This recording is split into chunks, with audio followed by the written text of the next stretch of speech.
2022년 4월 7일 한 여성이 다급한 목소리로 실종 신고를 합니다. 남편이 전날 외출했는데 집에 안 들어오고 출근도 안 했어요. 경찰은 단순 가출이 아닌 범죄임을 직감하는데요. 그 즉시 남편의 마지막 동선을 추적하기 시작합니다. 하지만 아파트 단지를 나서는 장면을 끝으로 남편은 CCTV 속에서 감쪽같이 사라지는데요. 오늘 사건 연구소의 키워드는 하늘로 솟은 남편입니다. 자, 3년 전 정말 전국을 뒤흔들었던 충격적인 사건이 있었습니다. 자, 그 사건의 시작은 한 남성의 실종 신고에서 시작이 됩니다. 네, 그렇습니다. 한 여성이 전날 외출한 남편이 돌아오지 않는다, 출근도 하지 않는다라고 그렇게 신고를 한 겁니다. 50대 의사인 남편이었는데 전날 아파트를 한 저녁 8시쯤 나가는 모습을 마지막으로 보이고 나서 그리고 나서는 나타나질 않았던 겁니다. 근데 그래서 근처에서 혹시 누군가의 차를 타고 이동했을 가능성이 제기가 됐고 그 주변을 탐문을 해보니까 수상한 흰색 차량이 있었다라고 합니다. 근데 그 수상한 흰색 차량에 차 번호가 있었을 거 아니에요? 예. 차 주인은 나는 그 동네에 간 적이 없다라고 한 거예요. 그래서 알고 봤더니 예. 그 수상한 차량이 진짜 차주의 차 번호만 도용을 했던 겁니다. 아, 뭘 붙였군요. 예. 아. 그래서 일단 수상한 차량을 또 CCTV로 다 추적을 한 거예요. 그래서 결국에는 운전자가 누군지 특정을 했는데 짧은 머리에 검은 마스크 그리고 검은 복장을 한 저런 모습의 여성이었던 겁니다. 문제는요. 20분 뒤에 같은 여성이 나타나는데 긴 머리 가발을 하고요. 흰 옷으로 갈아입은 다음에 케이크를 사가는 저런 모습으로 또 바뀌어 있었습니다. 자, 케이크를 사들고 사라진 의문의 검은 마스크, 저 짧은 머리 여성. 자, 그런데 단순한 우연이었을까요? 실종된 남성의 그날이 바로 생일이었어요. 네, 맞습니다. 뭔가 수상하죠? 무엇보다 이 실종된 남성과 마지막으로 통화를 한 사람도 바로 그 여성이었습니다. 경찰이 이 수상한 차량을 끝까지 추적을 했고 그 차가 경남 양산의 한 시골 마을로 들어가는 것까지 확인을 했습니다. 이 마을 농로 CCTV에 이 여성이 황량한 밭 근처에다가 차를 대고 1시간이 넘게 머물러 있던 모습이 찍혀 있었습니다. 바로 현장에 가서 살펴보던 경찰, 땅 위에 굴러다니는 산화된 깡통을 발견했는데요. 오랜 시간 땅 속에 묻혀서 산화된 깡통이 지상에서 발견이 됐다? 그러니까 누군가 땅을 팠었다는 증거, 흔적이었던 거죠. 마침 한 주민이 며칠 전에 포크레인이 와서 땅을 팠다고 증언을 했고 경찰은 곧바로 이 땅 주인을 조사했는데요. 땅 주인은 아는 여성, 이 지인 여성이 여기에 나무를 심겠다고 했다. 그래서 허락을 해줬다라고 진술했습니다. 왠지 그 땅에 뭐가 있을 것 같습니다. 있어요. 안매장된 시체가 발견이 됐고요. 부검을 했죠. 부검을 하니까 경부 압박 질식사, 목졸림에 의한 살인이었고 당연히 용의자는 그 여성이 아주 유력한 용의자로 특정이 된 상황입니다. 그 여성이 동일 인물인데 40대 여성이고요.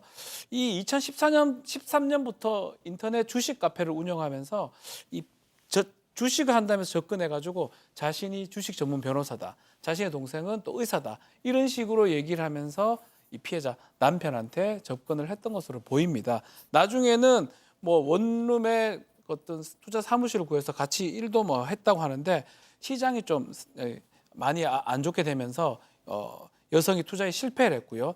그 과정에서 좀 갈등이 좀 생겼던 것 같습니다. 원래는 7억 원을 투자를 했는데 그 7억 원 중에 1억 원을 이 여성이 뭐 생활비, 품위 유지비 등으로 사적으로 유용을 했고요. 그것을 이제 피해자의 남편이 내놔라고 하니까 갚을 능력이 안 된다라고 얘기했고 만나서 해결하겠다라는 과정에서 살인이 일어난 것으로 보입니다. 자, 피해자 그 남성이 투자금 7억 원 중에 1억 원이 사라진 사실을 확인했고 그 1억 원 어디다 썼냐 했더니 알고 봤더니 생활비, 품위 유지비로 다 날렸다.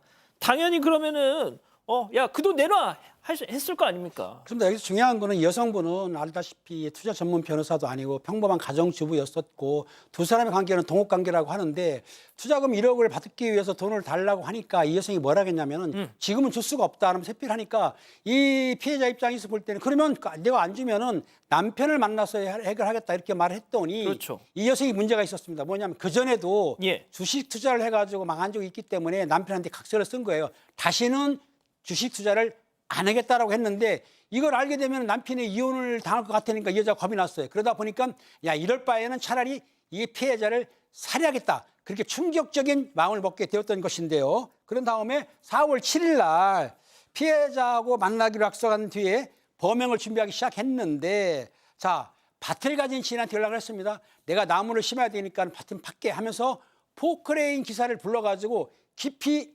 1.3m, 폭 1.5m 정도의 구덩이를 팠던 거예요. 판 이유는 뭐냐면은 범행을 한 뒤에 피해자를 안매장하려고 구덩이를 팠던 것으로 추정이 됩니다.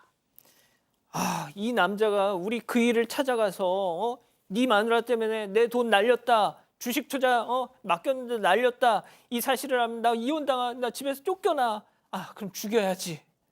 막 그렇게 보입니다. 범행 당일날 이 가해 여성이 피해자를 주차장에서 태워서 단대로 이동을 한 다음에 처음에 이제 진술에 따르면 뒷좌석에 둘이 앉아가지고 대화를 좀 나눴다고 해요. 예. 나누면서 갚으라 하니까 찾아오지 말라라고 뭐 이렇게 다툼이 있었는데 그 과정에서 이 피해자, 그 남편이 앞에 조수석으로 이동을 했는데 그 이동하고 다음에 뒤에서 뭐 줄 같은 걸로 도구 같은 걸로 목을 졸라서 살해를 했던 것 같습니다.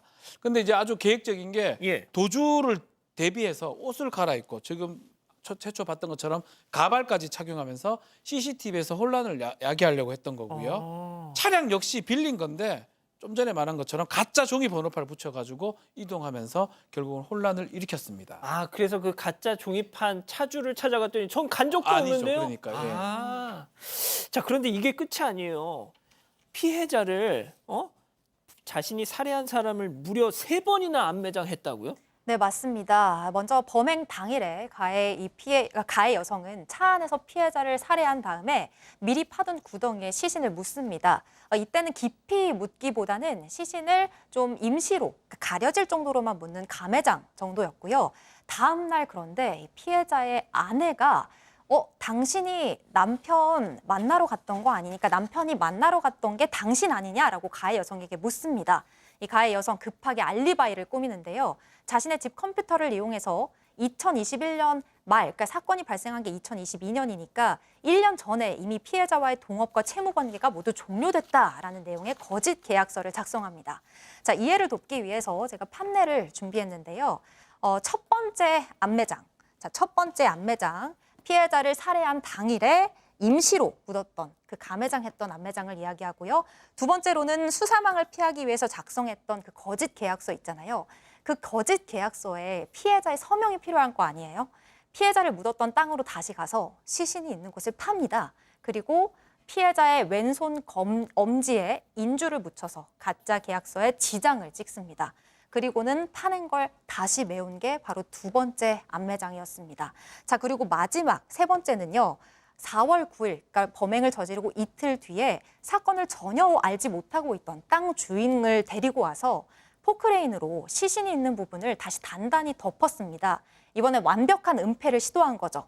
이렇게 3번이나 첫 번째, 두 번째, 세 번째 시신을 묻고 또 묻었고요. 특히 이 두 번째에서는 팠다가 다시 묻었습니다. 자, 그러니까 이겁니다. 시신을 다시 꺼내요.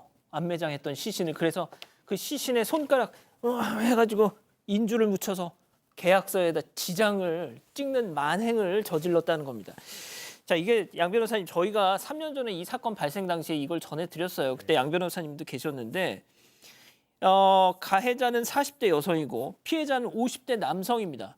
그래가지고 이건 분명 공범이 있을 거다. 저희가 그때 막 그렇게 추측도 했었어요. 왜냐하면 그 가해자가 160cm 정도 그냥 평범한 체격의 여성이었는데 아니 혼자서 남성을 제압을 해서 살해하고 또 시신을 유기하고 이게 가능한 일일까라고 싶어서 경찰과 검찰에서도 이 부분을 공범이 있을 것으로 보고 추가 수사를 했는데 다른 증거가 전혀 나오지 않았습니다. 그래서 결국에는 단독범행으로 결론을 지었고요. 다만 이 피해 남성도 체격은 그냥 여성과 비슷한 정도였다고 합니다.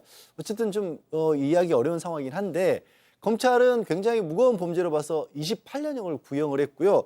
여기에 대해서 법원에서는 1심 재판부에서는 구형보다 높은 무기징역을 선고를 했어요. 1심 법원 같은 경우에는 아니 시신을 다시 꺼내서 지문을 찍는다는 게 맞아. 얼마나 이게 충격적입니까? 그래서 이렇게 무기징역까지 선고한 것으로 보이는데 다만 항소심에서는 이게 징역 30년으로 감형이 됐습니다. 그러니까 항소심에는 그러니까 범행 수법, 사람을 해친 것 자체는 그렇게 잔혹하다고 보기 어렵다라고 해서 징역 30년으로 감형을 했습니다. 예, 알겠습니다. 여러분과 함께 울고 함께 분노하겠습니다. 지금 사건 반장에 제보하십시오.